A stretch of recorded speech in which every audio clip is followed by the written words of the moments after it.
Mais le problème qui se pose ici, c'est le suivant. Eh ben, on sait que Z égale P moins 1 multiplié par Q moins 1.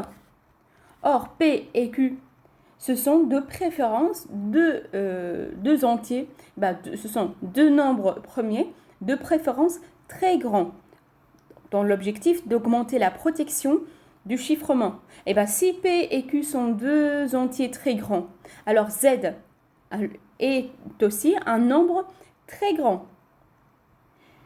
Donc là, on parle des nombres avec des centaines de chiffres. Alors, même avec en restant dans le cadre des nombres inférieurs à 10 000, ou même 1000, ça reste toujours des nombres qui sont très grands. Alors, si Z est un nombre très grand, alors phi de Z est un nombre très grand, puisque phi de Z, c'est le nombre des éléments qui sont inversibles.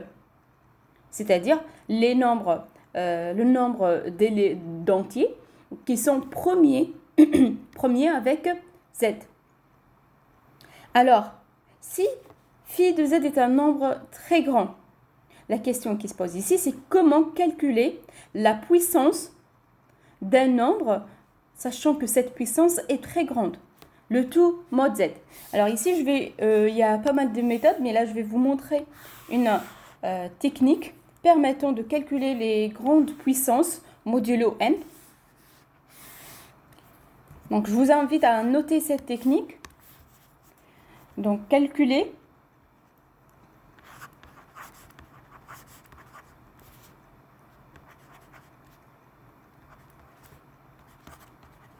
une puissance ou une grande puissance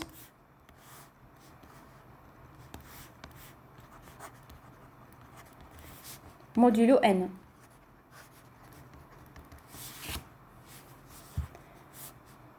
Alors l'idée, c'est on cherche à calculer x puissance k mod y, sachant que k est un nombre grand. Alors l'idée, la première étape plutôt, c'est d'écrire k dans la base binaire.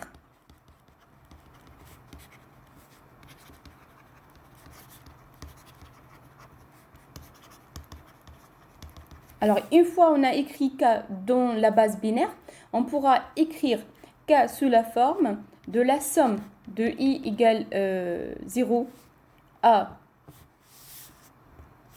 n, ou plutôt à l, de ki de puissance i. Donc là, je vais vous prendre un exemple juste pour vous montrer pourquoi écrire k dans la base binaire. Alors, supposons ici qu'on cherche à calculer. Donc, je vais juste prendre un exemple quelconque.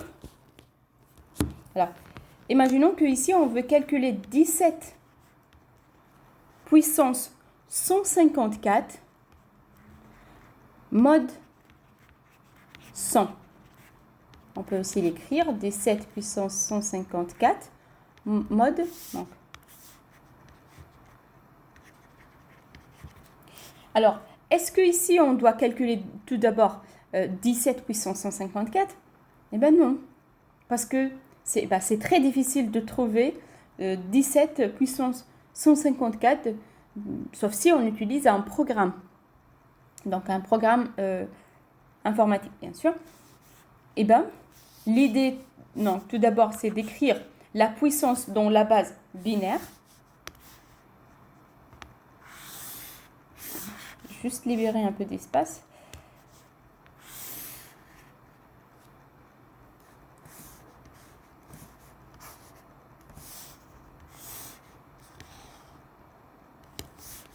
Alors, la première étape, c'est écrire 154 dans la base binaire.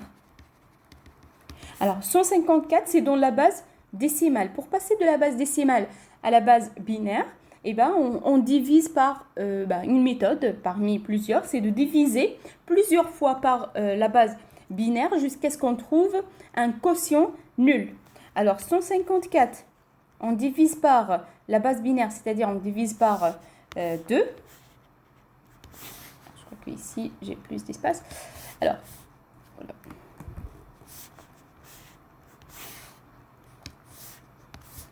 Alors, on divise 154 par 2. Donc, 7. 7. Alors, 77. Et le reste, c'est 0. On divise encore par 2. Et bien, c'est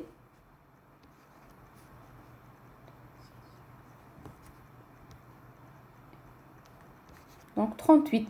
38 fois 2. Donc, le reste, c'est 1. 38, on divise par 2. Donc, c'est 19.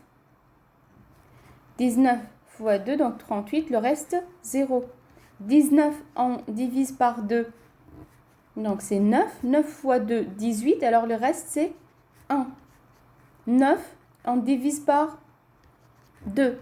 Donc, 4. 4 fois 2, 8. Le reste, c'est 1. 4, on divise par 2. 2 et le reste 0. 2, on divise par 2. Alors, 1 et le reste 0. 1, on divise par 2. 0 et le reste 1. Alors maintenant, on va prendre, donc pour trouver 154 dans la base binaire, on va prendre les restes, mais dans le sens inverse. Alors, 154 égale 1, 0, 0, 1, 1, 0, 1, 0 dans la base binaire. Alors, on peut l'écrire sous la forme de la somme de i égale 0 à L 2, par exemple, KI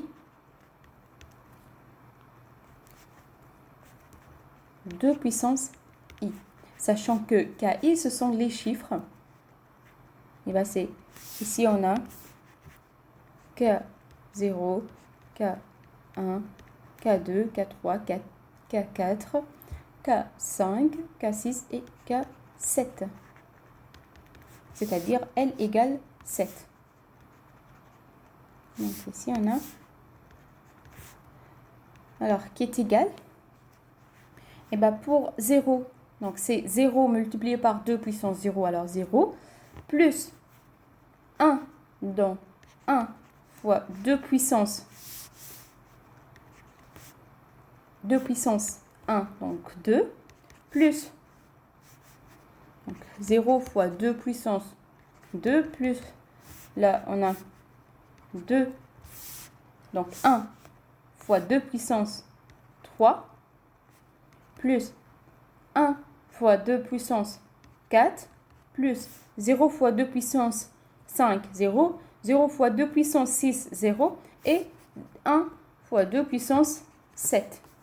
Alors, qui est égal, donc 2 plus 8 plus 2 puissance 4, 16, plus 128 pour 2 puissance 7. Donc, maintenant, on a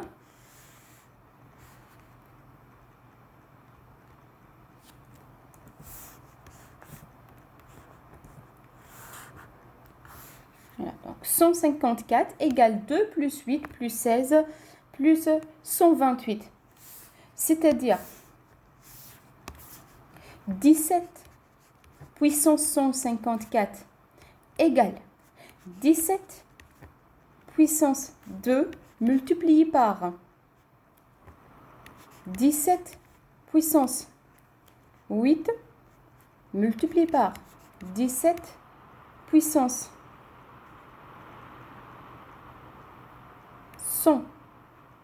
16, pardon, multiplié par 17 puissance 128. Alors, pourquoi faire tout ça? Tout d'abord, ici, pourquoi on a fait ça? Parce que, pourquoi 17 puissance 154 égale toute cette expression?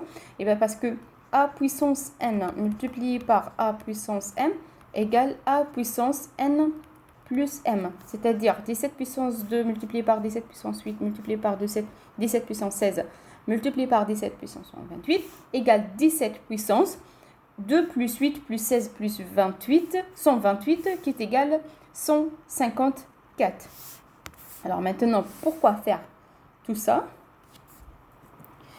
Eh bien parce que si on a deux relations de congruence, par exemple A, donc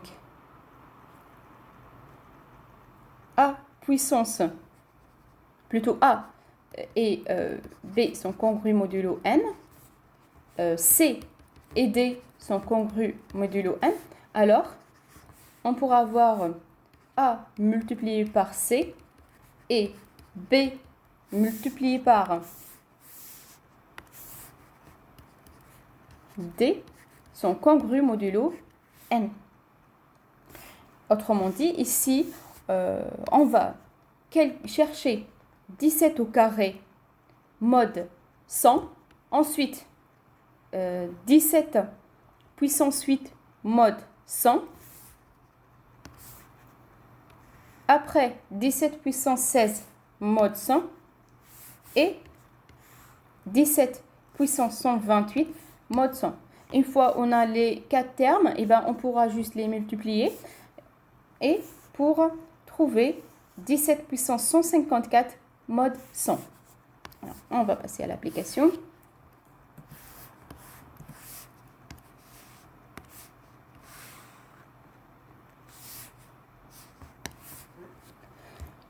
Alors, on sait que 17 et 17 sont congrus modulo 100. Pourquoi? Parce que 17 moins 17 égale 0 et 0 est un multiple de 100.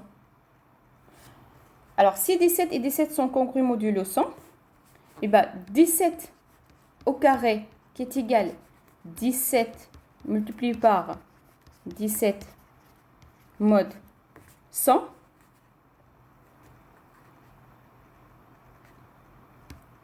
alors qui est égal 289 mode 100. Or, 289 mode 100 et 89 mode 100. C'est-à-dire ici, on a retranché 2 fois 100. C'est-à-dire 89, c'est le reste de la division euclidienne de 289 par 100. Alors ici, on a donc la relation pour 17 au carré mode 100. Donc, on a déjà la première partie donc de cette expression.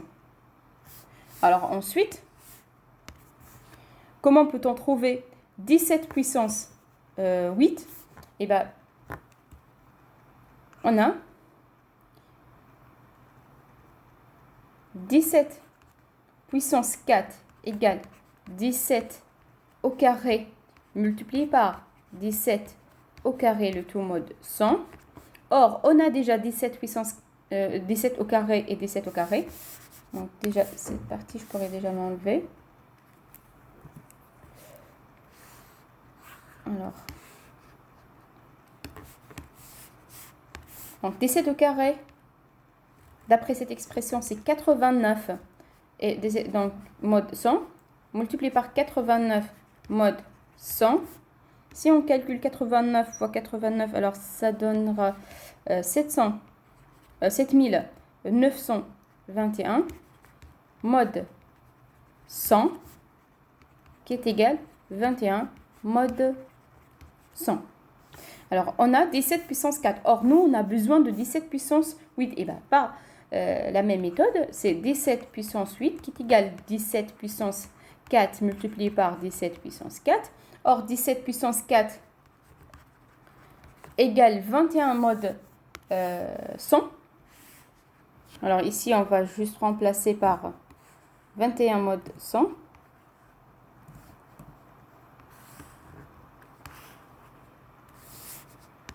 Alors, égale 21 multiplié par 21, le tout mode 100. Or, 21 multiplié par 21, c'est 441, qui est égal à 41 mode 100. Alors, 17 puissance 8 égale 41 mode 100. Et bien ensuite, on va... Donc là, on a trouvé le deuxième terme. Et bien pareil, on va faire pour trouver 17 puissance 16. D'ailleurs, 17 puissance 16 égale 17 puissance 8 multiplié par 17 puissance 8. Or, 17 puissance 8 multiplié par 17 puissance 8 égale 41 multiplié par 41, qui est égal à 1681 mode 100, qui est égal à 81 mode 100. Alors, 17 puissance 16 égale 81 mode 100. Et par la même méthode, on va passer à 17 puissance 38, ensuite à 17 puissance 64 et finalement à 17 puissance 128. Alors, je vous laisse faire le calcul. Moi, je vais vous donner le résultat directement. Et bien, 17 puissance 154 égale, pour donc 17 puissance 2 qui est égal à 89, multiplié par 17 puissance 8 mode 100, alors 41 mode 100, multiplié par 17 puissance 16. Or, 17 puissance 16 égale 81 mode 100, multiplié par 17 puissance 128, qui est égal aussi 41 mode 100. Alors maintenant, il ne reste qu'à faire cette multiplication. Et bien, ça donnera 3321 multiplié par 3649, le tout mode 100. Or, cette partie, donc 3321 égale 21 mode 100. Et cette partie égale 49 mode 100. On calcule maintenant 21 fois 49, qui est égal à 1029 mode 100. Or, 1029 mode 100, c'est 29 mode 100.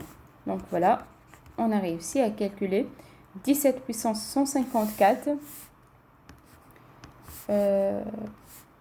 mode 100. Voilà, donc j'espère que vous avez compris la méthode.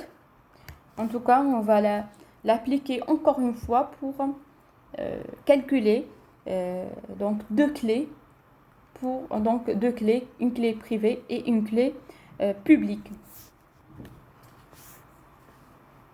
Alors,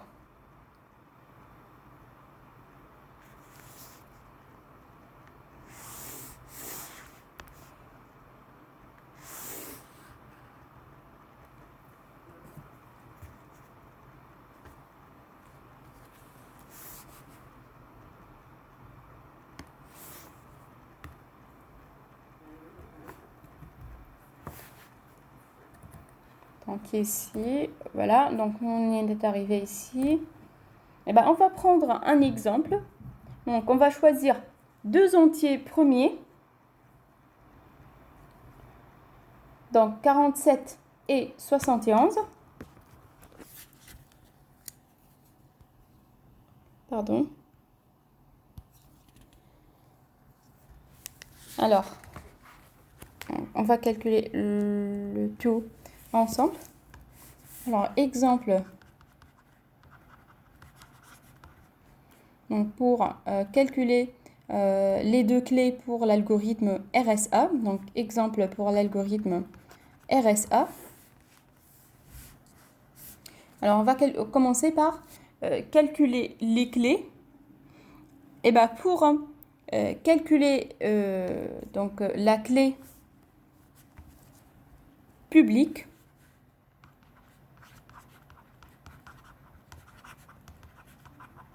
alors la clé publique c'est EN, donc deux entiers E et N. Alors comment calculer N? Et ben, on choisit deux entiers. Donc je répète avec vous les étapes pour trouver les deux clés. Et ben, la première partie c'est de choisir deux entiers premier et grand. Donc choisir deux entiers quelconque, distinct, premier et grand. Deux entiers. Donc, premier et grand. Exemple, P égale 47 et Q égale 71. Ensuite, donc là, on a la première étape. La deuxième étape, c'est de calculer N, qui est égal P multiplié par Q. Donc, N égale 71 multiplié par 47, qui est égal 3337. Une fois on a calculé N, on va calculer Z. Z qui est égal à P moins 1 multiplié par Q moins 1, qui est égal à 46 multiplié par 70, qui est égal 3220. Donc ici, ce que vous avez à retenir, c'est N qui est égal à P fois Q, Z qui est égal à P moins 1 fois Q moins 1. Ensuite, eh ben, une fois on a Z, on pourra chercher E. E est un nombre premier avec Z. Donc E et Z sont deux nombres premiers entre eux. Alors, on va prendre par exemple E égale 79. Et 79 et 3220, ce sont deux nombres premiers entre eux. Qu'est-ce que ça veut dire? Deux nombres premiers entre eux, leur seul diviseur commun, c'est 1. Ou encore, leur PGCD égale à 1. Le plus grand commun diviseur égale 1. Alors maintenant, on a la clé publique. Donc, la clé publique EN qui est égale à E, c'est 79 et N, c'est 3300. Alors, à présent, Alice pourra publier cette clé dans un annuaire public. Et comme ça, chaque personne pourra utiliser cette clé pour chiffrer ses messages et les envoyer à Alice. Alors maintenant, Alice va calculer sa clé privée pour pouvoir déchiffrer les messages envoyés par les autres.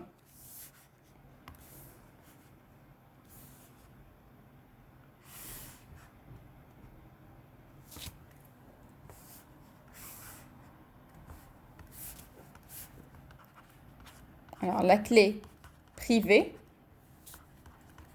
c'est DN. Et ici, on va chercher D, parce qu'on connaît déjà N. D est l'inverse de E.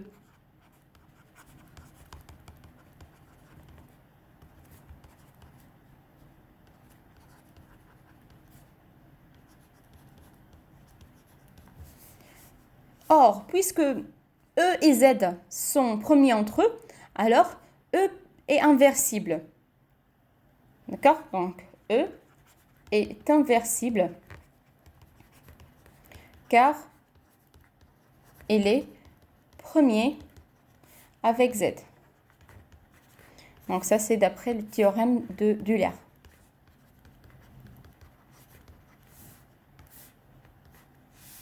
Et d'après le théorème d'Euler aussi, on a pu montrer tout à l'heure que D, qui est égal à E puissance moins 1, est égal à E puissance phi Z moins 1 mod Z.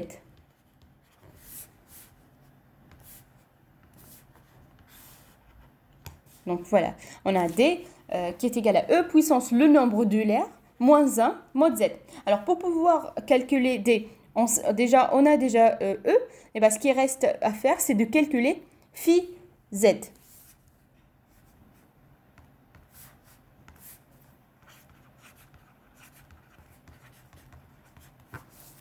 Alors phi Z, Donc, comme je l'ai déjà dit, eh ben, pour calculer phi z, on doit décomposer z en produit de facteurs premiers.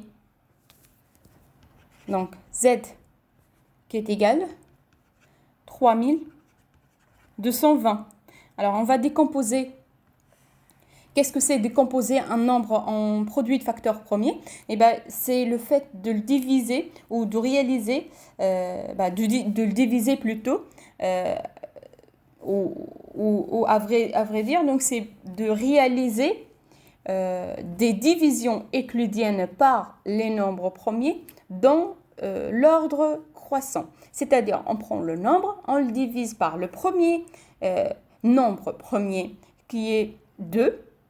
Ensuite, on prend le quotient.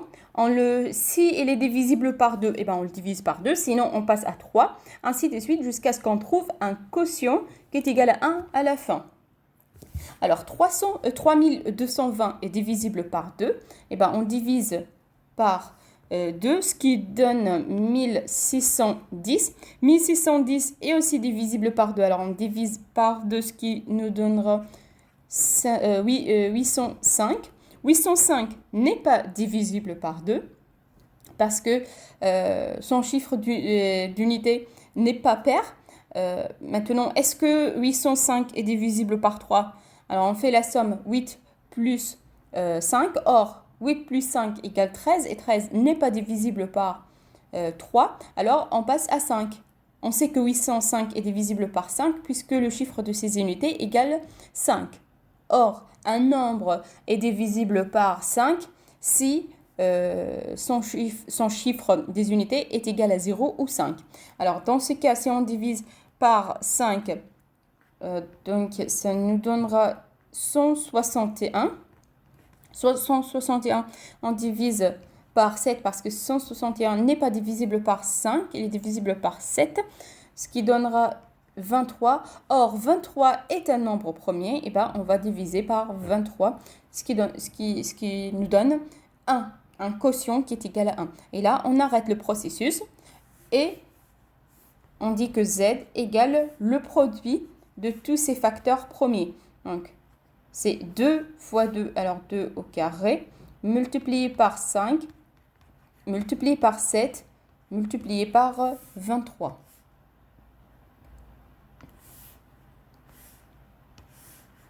Donc voilà, donc là on n'a plus besoin de cette décomposition. Voilà. Alors une fois on a z, et ben, on pourra calculer phi z.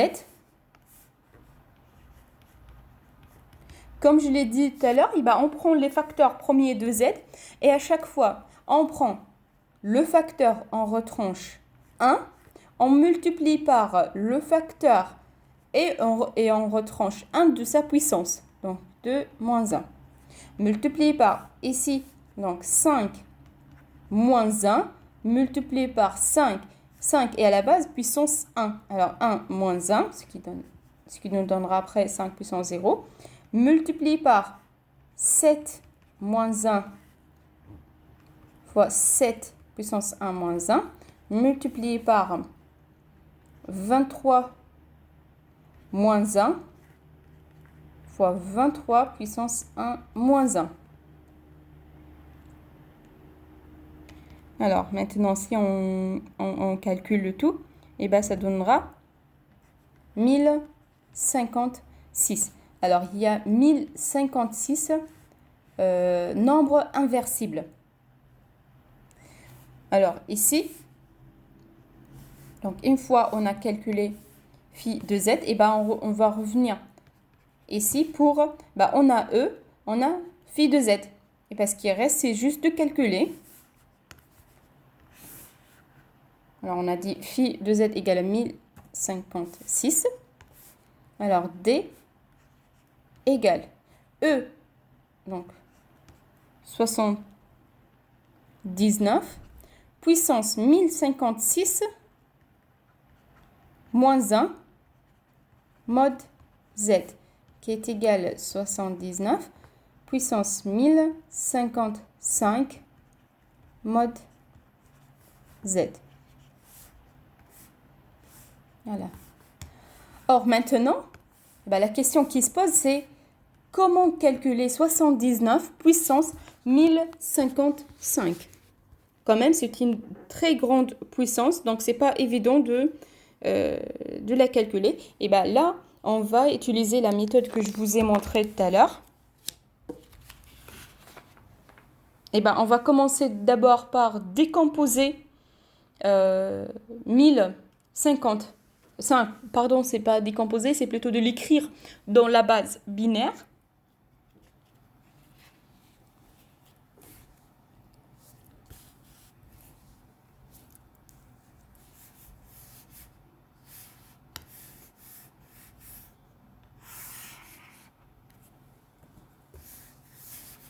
Donc la première chose à faire, c'est écrire 1055 dans la base binaire. Alors, si on divise 1055 par 2. Donc ici, je vous invite à calculer en même temps que moi, comme ça, donc déjà vous pratiquez la méthode. Alors, 1055, on divise par 2, donc c'est 527. Or, 527 multiplié par 2, le reste ici, c'est 1. 527, on divise par 2, donc c'est 263. 263, on multiplie par 2, le reste, c'est 1. 263, on divise par 2, donc c'est 131. 131 fois 2, alors, reste égal à 1. 131, on divise par 2, donc 65. Le reste, 1. 65, on divise par 2, 32 et le reste égal à 1. 32, on divise par 2, 16 et le reste 0. 16 par 2, 8 et le reste 0. 8 par 2, 4 et le reste 0. 4 par 2, 2 et le reste 0. 2 par 2, 1 et le reste 0. Et 1 par 2, 0 et le reste 1. Et alors maintenant, on va juste prendre les restes dans le sens inverse. Donc on commence par ici.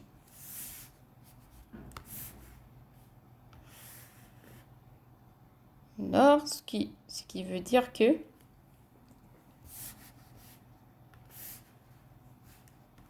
1055 égale 1, 0, 0, 0, 0, 0, 1, 1, 1, 1, 1 dans la base binaire.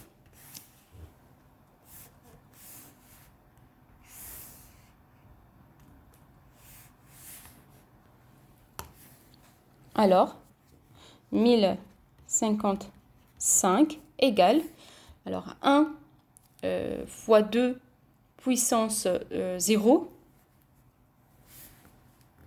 c'est-à-dire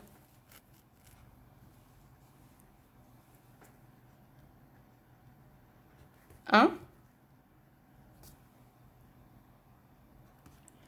plus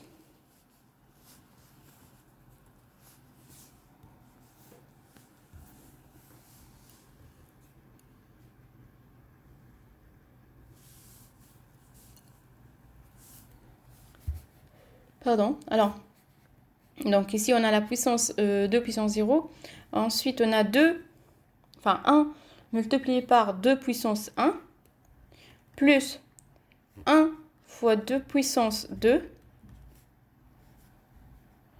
plus 2 puissance 3, plus 2 puissance 4, donc ici on a 2 puissance 4, 5, 6, 7, 8, 9 et 10. Donc 2 puissance 10.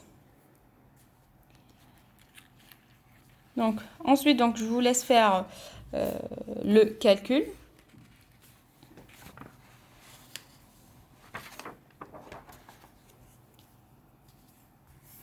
Alors, ce qui est égal à 1 plus 2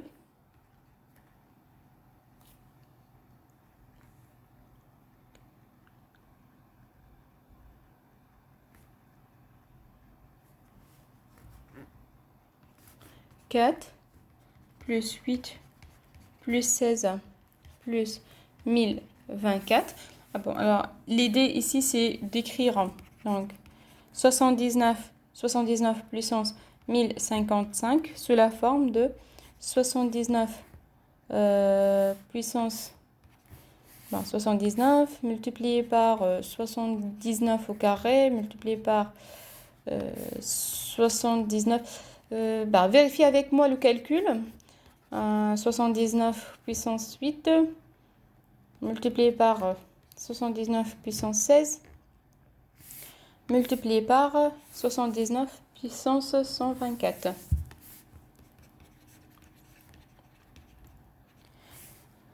Alors, comme on a fait tout à l'heure, la première chose à faire, c'est de calculer, de chercher en fait terme par terme. 79 et 79 sont congrus modulo. Alors ici, on cherche modulo 3220. Alors ensuite, 79 au carré qui est égal à 79 multiplié par 79, congru, enfin plutôt congru modulo 3220. Donc, je vous laisse faire le calcul, comme je vous ai montré tout à l'heure. Et à la fin, on trouvera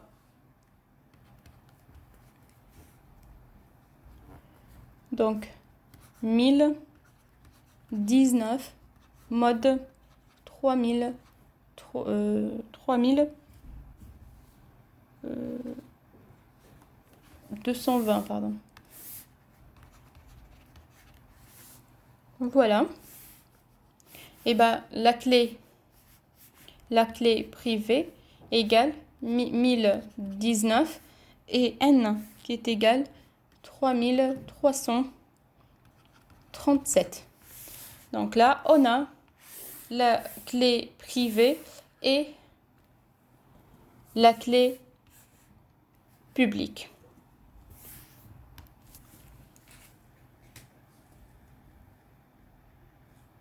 Donc, voilà.